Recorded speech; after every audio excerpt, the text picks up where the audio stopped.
there's a lot more opportunities when you're aligning yourself with a product-based industry. And I've never even considered LinkedIn. So thank you for suggesting that, because I haven't. I'll have to start looking into that. That sounds amazing. Before we get out of here, anything I can answer for you? Oh, I would just say, in terms, you've been in the industry for a while. You've seen so many different creators rise and fall. You've seen the tides of the influencer industry, and you've seen apps come and go. Yes. Out of everything that you've seen, what is your like one piece of like golden nugget advice, your piece of advice that you would want, you know, a creator to walk away with after like a consultation with you or a meeting with you or something like that, something that you've seen common?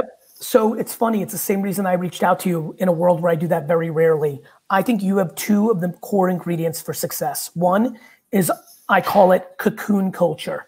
You're living in your cocoon. You're staying in Hawaii. You're keeping it tight.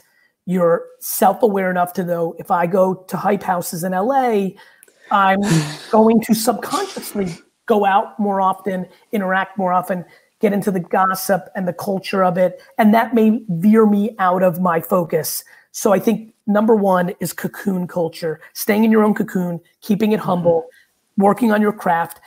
Right now, at your point, instead of doing that, tripling down on your expertise around the products, getting more educated on the chemistry and the way it all works. Number two is genuine patience. And it's funny, this answer is leading into how this interview went. I asked you if you really, really believe, and I've asked that of people, and sometimes they say, almost everybody says yes, but I don't always believe them, but I believed you. And I think if you believe yourself and know 34-year-old Hiram is still going to be a kid, and I might be talking about something altogether different. And 44-year-old Hiram is Gary's age right now, and he still doesn't feel super old to me, and that's 20 years from now. And I remember being 24 thinking 30-year-olds were old, so I can't imagine what you feel about me at 45 in a couple of weeks. No, not at all. No, but I mean it. I say it with real empathy and compassion and sympathy and understanding.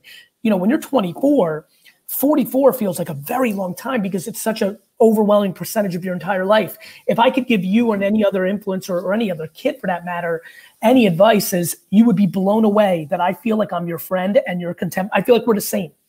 It's just how you feel at this age if you're alive and happy. You know what I mean? So I would say lean heavily on patience, live in your cocoon. And then I would say challenge yourself to make yourself uncomfortable. For example, I love that you started another channel to do other things. I would even challenge you as a friend to putting out one piece of content that shows a completely different side of your reality on your main thing. Because what that does is it gets you comfortable with being uncomfortable. And as somebody who talks about wine and the jets and business and garage sailing, and I'm all over the place, the algorithm is not your enemy. It's a figment of most people's imagination. If you are good, you will win.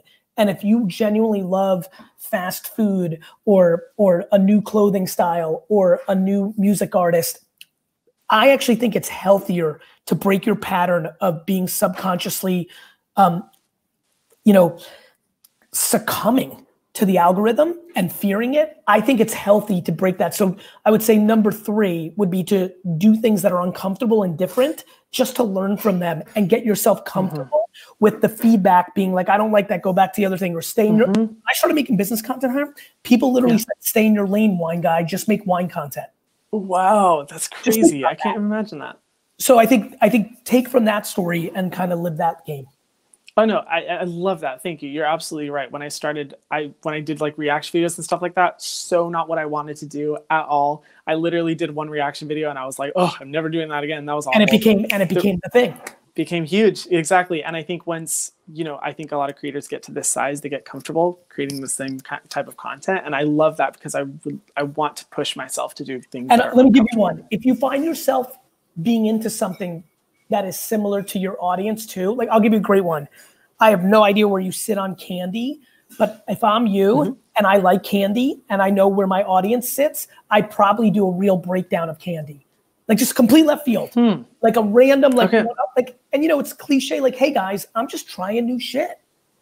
Like today, instead of breaking down a skincare product, I'm going to break down nerds candies. Here we go. And I think the occasional doing that is really psychologically helpful for people that have had the great fortune of being in the position that you're in, which you absolutely worked hard for and were strategic and creative in.